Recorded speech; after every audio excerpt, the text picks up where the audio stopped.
Έχουμε ακούσει από το πρωί τη θέση της πολιτείας σχετικά με το Future of Retail. Έχουμε ακούσει τους ακαδημαϊκούς, έχουμε ακούσει τις επιχειρήσεις, έχουμε ακούσει την ξένη εμπειρία, την εμπειρία των θεσμών από την Ευρωπαϊκή Επιτροπή. Έχουμε μια ολοκληρωμένη εικόνα, θα έλεγα, μέχρι τώρα, από το πώς βλέπουν το Future of Retail όλοι οι φορείς.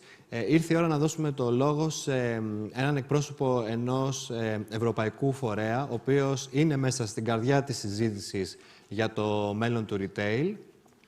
Ο λόγος είναι για τον Γενικό Διευθυντή του EuroCommerce, τον κύριο Christian Verschueren. And I will switch to English now. Christian, you may join us. Christian is the Chief Spokesperson for the retail and wholesale sector, and he leads and coordinates major advocacy and communication activities at the EU level. More or less, he represents 6 million retail, wholesale, and other trading companies, so it's a quite burden on your shoulders. And we're looking forward to hear your take on the future of retail. Christian, the floor is yours. Thank you. Very good. Thank you very much, and also thank you all for staying still courageously, I think, throughout the day. I think we're getting there. There's still some more program, to come. And I would like to spend sort of the next, half hour, and you definitely need to stay in the room, because after me, there's going to be the famous Dan O'Connor, who will, entertain you before you have also your own European commissioner. So, hopefully what I will do in the next 30 minutes is to give you a bit of an idea of trends. Of course, you've heard a lot about, retail trends over the entire day. My focus is going to be a little bit more about how these trends also play out on the whole policy and legislation issue. And I'm sure you'll hear a little bit more from Commissioner Vice President Shinas from the European Commission on how that will, play an important role. Just 2 slides about who we are in case you are not familiar with EuroCommerce, but I doubt it, because I know our friends and members from the Hellenic Chamber of Commerce and Entrepreneurship, do quite a lot in terms of internal communication. So this is who we are. We're representing the whole retail and wholesale sector at European level. We're based in Brussels, so we have about 85 members, primarily the national associations. For Greece, the Hellenic Chamber, as I mentioned, who is hosting and organizing a superb convention here today, and we also have the Piraeus Chamber of Commerce that is also a member. So we're very pleased, and Vasilis Korkidis, who's been representing both organizations in our board of directors for a number of years, really holds the flag for the Greek retail and wholesale very high. So I would like to thank him, and also Valia, who's doing a great job, and all the team. And of course, and what we represent is of course a number of large multinational retailers, as you can see them there, but also mostly also a number of very small and medium enterprise. And I think certainly Vasilis has said a number of times, the very importance of SMEs, and we're about to receive a sort of a new strategy on the SME by the European Union. And so that's who we are. Of course, we'd love to have more flagship Greek retailers as direct members as well. I know Vasilis is working on that and trying to get this to make the voice of retail and wholesale strong at the European level. What we do is that this is basically what we stand for and what we fight for. So for fair, competitive, and sustainable retail and wholesale in Europe, and we do that through 4 types of activities. To do first and foremost EU advocacy and intelligence, so lobbying, finding out what the EU is up to and trying to shape that in the right direction for the world of retail and wholesale. With that, we try to do also some research, some learnings, some thought leadership, and exchange and networking among the members. And last but not least, also communicate about it, because as we all know, what isn't communicated doesn't exist, and therefore I think it is quite important that we highlight also what the sector does, and we also communicate to our members what is happening at the EU level. So that is in a nutshell who we are and what we do. So what I would like to do is to give you a little bit of a glimpse about the major trends when we had a strategy exercise 2 years ago, in fact, Dan O'Connor helped us to steer that process, actually inspired us. We came up with 3 major trends that I'll explain a little bit more into in a minute. And one is, of course, the digital transformation of the sectors. You've heard a lot about how technology is transforming, how the way people consume and shop is transforming the sector. And it has a number of impacts at the technology level, at the consumer level, also the data, also on the competition landscape, but also on the role of the stores in our town centers, in our villages, and in our cities, and last but not least, also in the world of work. Second key trend is what I call difficult Europe. I mean, compared to the United States, compared to, you heard a presentation from the Middle East just before. I think these are booming, retail market in Europe. I think it remains difficult. We've all had the crisis, and of course, this country has more than anyone else, I think, paid a heavy tribute to the economic crisis in the sectors in terms of, scaling down, losing down a number of companies, of stores, and on jobs. I think it's very pleasing to see that Greece is now busy with a significant rebound. As some of the people say, people are coming back and looking at the economic opportunities for the sectors.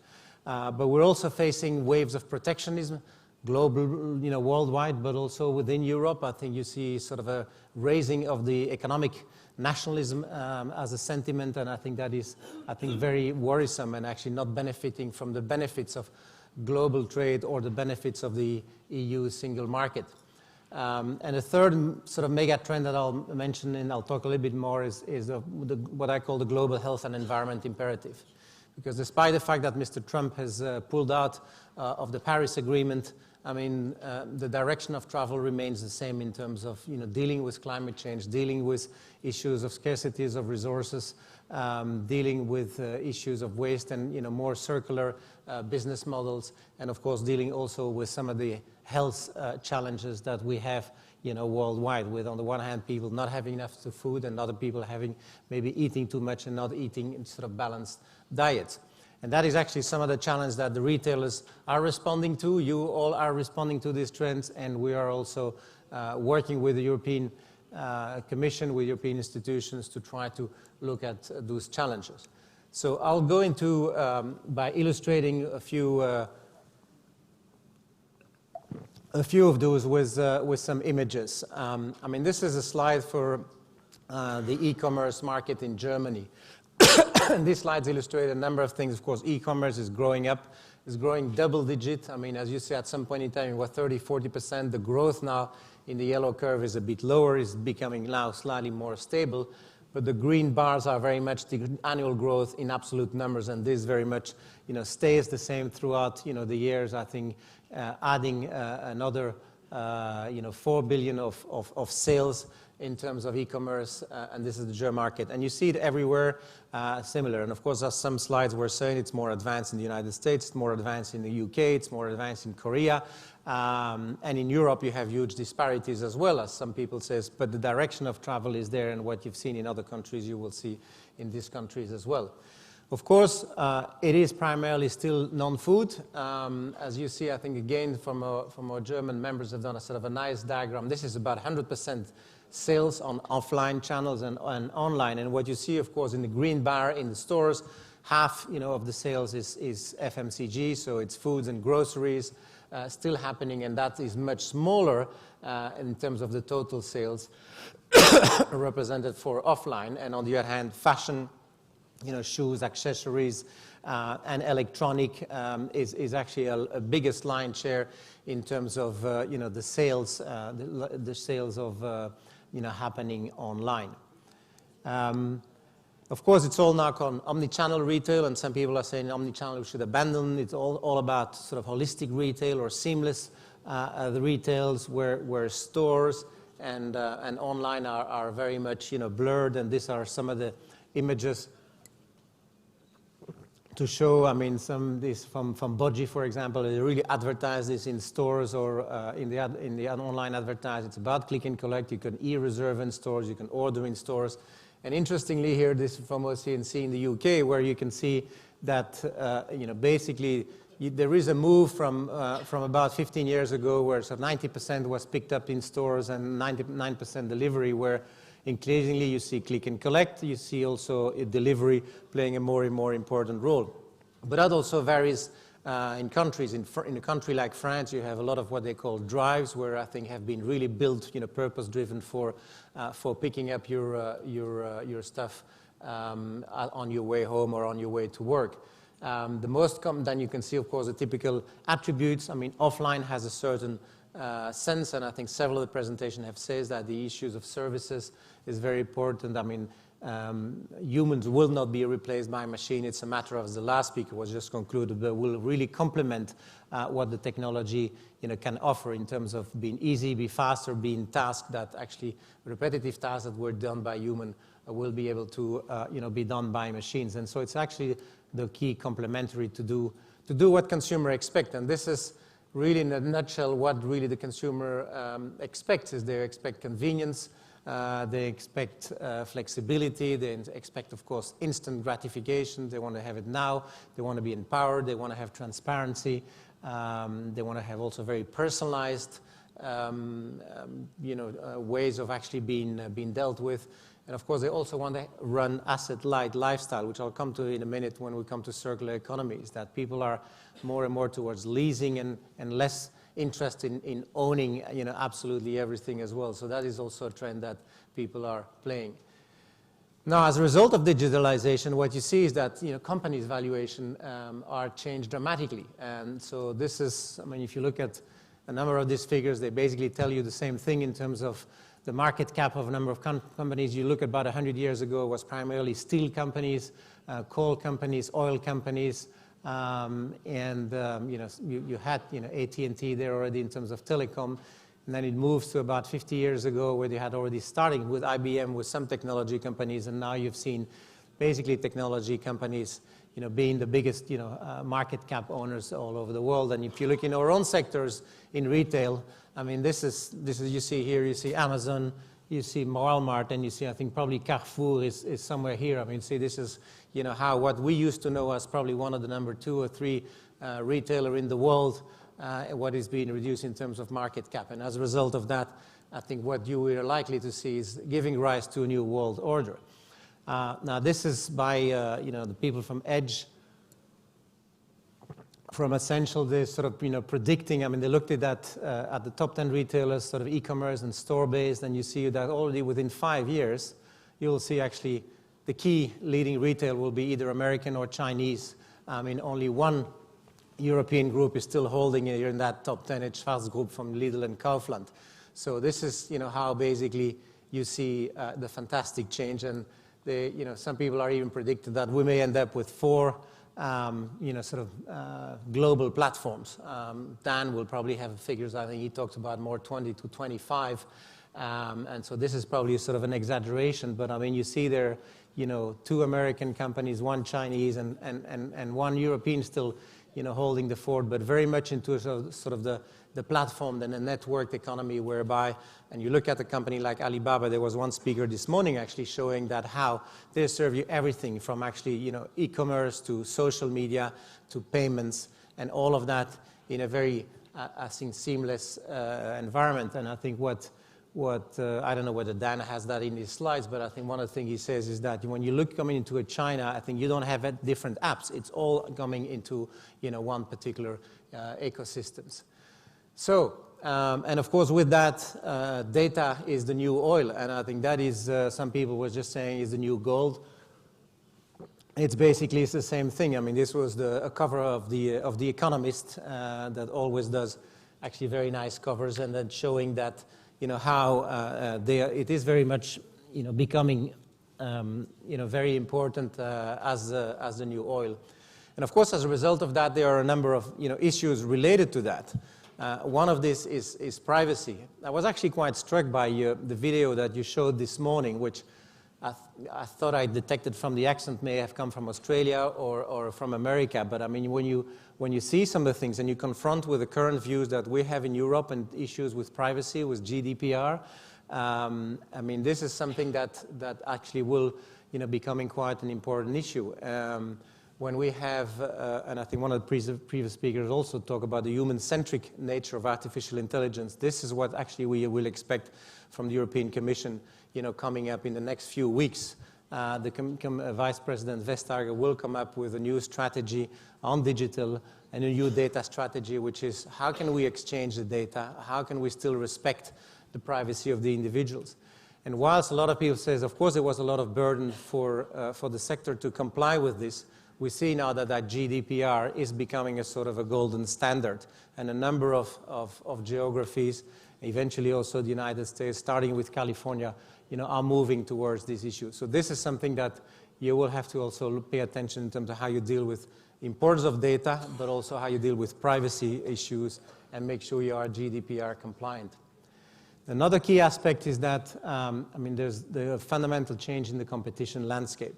Interestingly, one speaker this morning had this very much same scheme on a horizontal bar, saying this is the world before. It was fairly simple, fairly linear, from a manufacturer to a wholesaler to a retailer to a customer. These days, this is how actually the schedule, the landscape is looking like. Between a manufacturer and a customer, there's a lot of actually ways whereby a manufacturer with a brand, with a product can reach the customers, consumers, and there's also a lot of ways whereby a consumer can actually get to a product. You see typically retailers through stores having their own web shops, sometimes using platforms, sometimes owning platforms, where a lot of actually SMEs are basically using the platforms as well to reach out and to the customers. You have retailers having, of course, increasingly their own manufacturing.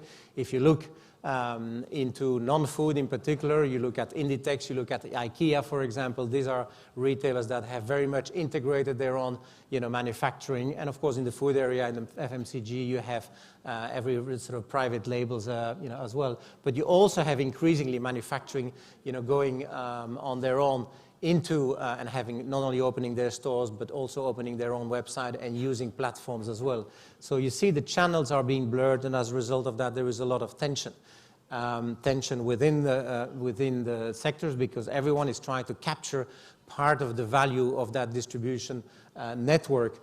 And this is something that the European Commission, European Union will look at, what we call block exemption regulation. So this is part of the competition legislation, which is say, how can you be exempt for certain block legislation in order to organize selective distribution?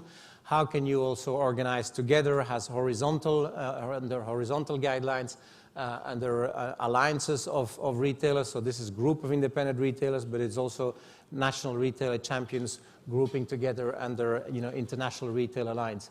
So this is actually also something that will change in the future. Key issue, of course, and this is in every country, the shop closer. I was reading actually this morning in Belgium that I think that we have some average in the south of the country up to 20 to 30% vacancies. I'm sure you're having these issues as well. I know your chamber is working very actively on looking at programs like open malls, programs like others, and try to with city centers, with municipalities, and try to how can we ensure that retailers continue to play their fundamental role at the center as part of the vitality, as part of the social fabric of our cities and our towns. I mean, you see some numbers there in Germany and in the Netherlands. I think it is pretty frightening. And this is, I mean, we had Michel Barnier talking to our CEOs last week. I think Michel Barnier, the former commissioners and negotiator with the UK, and he says, looking of course at France in particular and all the protests that you have had with the yellow jerseys and the gilets jaunes, is that I think when you have the store disappear, you have the ATM machine, the post office, and the railway station disappearing, from the villages and the towns, and that basically you have ghost towns. I mean, this is actually what creating insecurity, and that is also fueling populism. So I think in the end of the day, I mean, these issues of town center is becoming not only an economic issue, but also a fundamental political issues that all our sector need to look into. The other issue as well is, and that's also a very important political issue, is that, is the role of the new world of work. Some of our initial studies were predicting that there was an all doom scenario. There was going to be a lot of job losses. And of course, you've all seen, I mean, what will be the future role of the cashier. This is a typical image of the cashier probably in the 1950s or 40s. And of course, these jobs are to some extent under threat.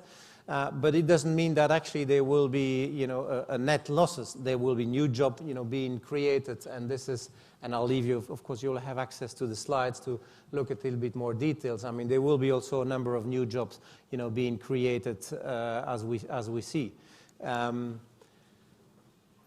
I won't discuss too much, won't talk too much about the economics. But one thing that one slide that I wanted to highlight is the role of trade and retail and wholesale being a very fundamental engine of global trade.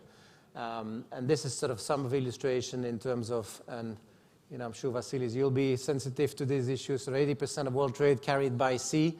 And I think we are very much in favor of open trade. You see this car, actually, this is basically showing that cars these days are very much the result of global supply chains. All the parts are coming from various parts of the world, and therefore, for efficient supply chains to the benefit consumers, you need to have very much open trades. And of course, you see the growth of China. You see images there on the Belt and Road. I mean, this thing on the top left I found quite interesting is the miles of high-speed rail track in operation by country as of January 29. And I think, again, when you also, as a result of the coronavirus, I think China being able to build a hospital in about 10 days, I think you see, the speed of change that is happening there also as actually an instrument of trade in that particular area. So on the third part is I want to talk a little bit about more the health and environmental issue and the sustainability issues. We will all need to move towards a more circular economy. And of course that means recycling, but it's not only recycling. It's about sharing the economy. It's about repair. What you can expect is actually the European Commission will come up because there is a drive also by consumer organizations to try to have moved towards repair. So products, what the European Commission is now thinking about is to have, products associated with a repairability index. Now, of course, this is huge challenges for us. We're used to fast supply chains or things like fast fashions and very high, turnover of products. People call about planned obsolescence. We will all have to rethink a little bit our business model in that regard. And I thought this slide illustrated quite well. Plastics, of course, becoming a huge issue. The first legislation has passed last year in terms of banning single-use plastic items, starting with cutleries and straws. But it will go further. There will be, further with a new plan on circular economy. There will be some further measures on plastic packaging, the extended producer responsibility. Also further measures on textile. So for those of you that are in fashion retail, I think you need to look, what is going to, come up in that regard. On health issue, retail has also been at the forefront of offering, reformulating the product, reducing fat, sugar and salt in the product, because I think clearly this is an issue, particularly in transformed product where there is too much of. We have documented that in one of our reports that you can find on our website. And there's also opportunity there, but because what you see is quality label is actually the sources of growth and differentiation. When you talk about regional products, when you talk about vegan or vegetarian product, when you talk about organic, and an interview by the CEO of Carrefour was saying organic in France is a lot about food, but in Brazil, apparently, it's a lot about cosmetics and about getting to natural cosmetics products. So, and products in terms of fair trade are also, very quite important.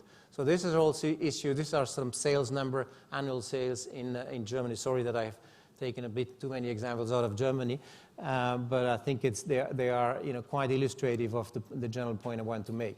Front of pack labeling, this is going to come. There is growing, consensus, not everywhere. We know that in certainly in Italy, maybe in Greece as well, there is, quite concern and opposition to the concept of Nutri-Score, but Nutri-Score is getting some hold in a number of major countries whereby retailers are adopting this as a way to nudge consumers towards a more balanced diet and making them conscious of what they buy. It's also happening on non-food. So you have something like yuca, which some of you may have heard, but increasingly you see a plethora of a lot of labels or ranking of products also in relation to non-food products. And increasingly people also want to know where the product is coming from, how it is being produced, and therefore traceability.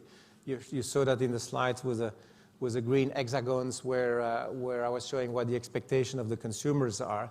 And what you see is indeed increasingly people want to know where they're coming from. So it's about tracing the source, tracing the way of production, also making sure that you prevent fraud and that you have ways of having product recall if there is an issue. And increasingly, you see, GS1 standards have, for a long time played a very useful role in that regard. And blockchain technology is likely to play a major role in this area as well.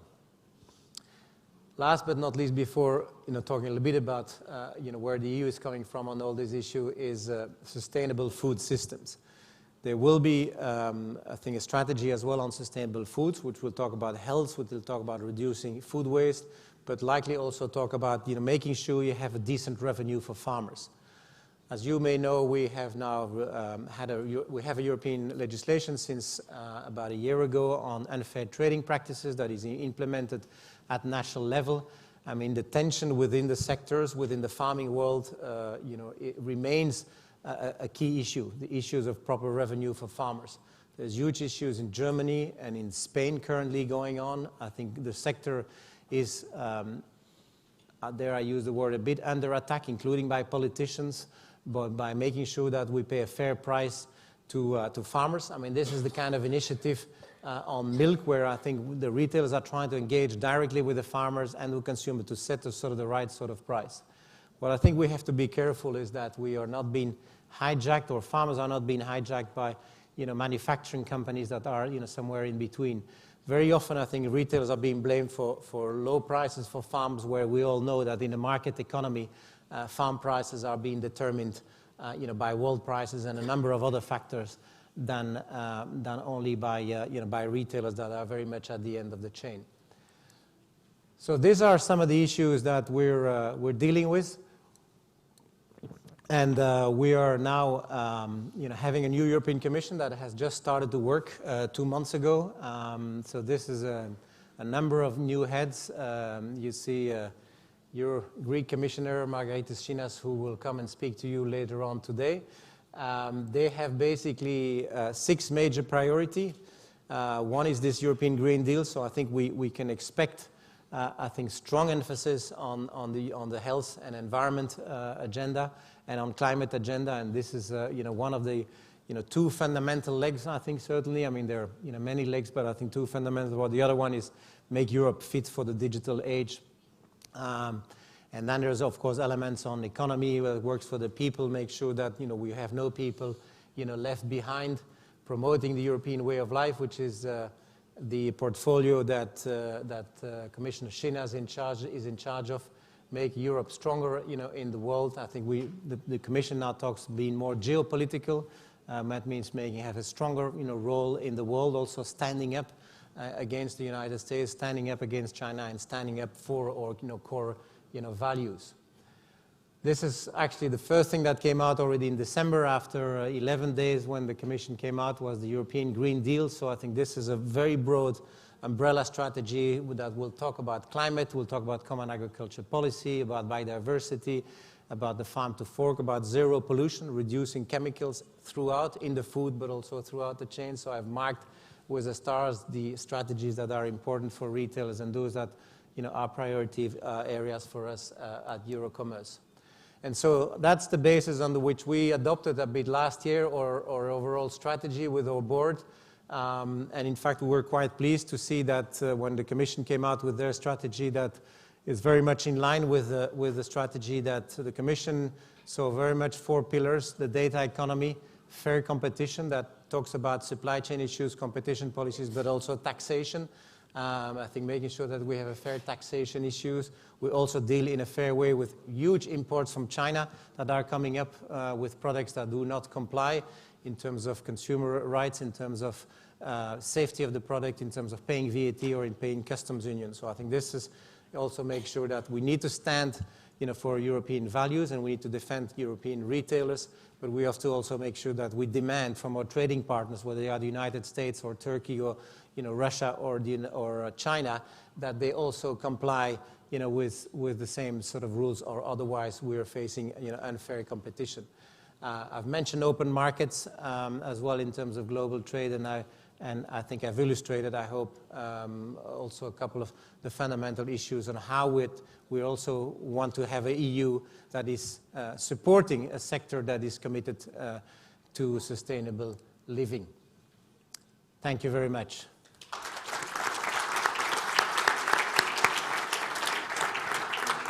Thank you, Christian. This was quite interesting. I'm really intrigued by what you say, that actually retailers in the center of the cities is a matter of preserving the European way of life, and I'm looking forward to see what the commissioners Margarita Schinas take is on that.